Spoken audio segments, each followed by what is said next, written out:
Սեռական առողջության վրա ինչպես է ազդում, բնականաբար ազդելով ամեն մի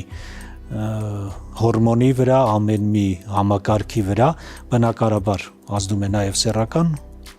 ոլորտի վրա, սկզբնական շրջանում թվում է, թե շատերը այ մի թեթև ալկոհոլ գործածելուց քիչ քանակով ավելի ռելաքս վիճակ է ստանում, ավելի ստիմուլացնում է, ոնց որ այդ ամեն ինչը, բայց դա թյուր կարծիք է, զուտ հոգեբանական խիզախություն է տալիս, այո, դա թյուր կարծիք է եւ հոգեբանական բարդույթները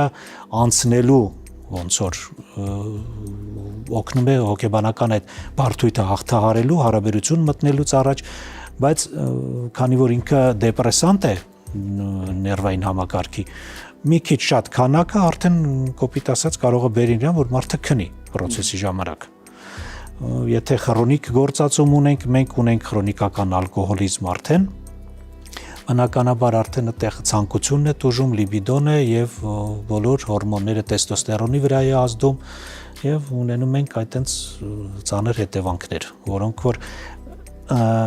արդեն այդ ճանապարհով են ազդում ընտանիքի բարեկեցիկ կյանքի վրա, ընտանեկան հարաբերությունների վրա, զուտ մարդ կարող է խմիչք գործածած վիճակում ագրեսիվ վարք դրսևորի, ինչը որ բնականաբար ոչ մի զուգընկերոջ դուր չի գա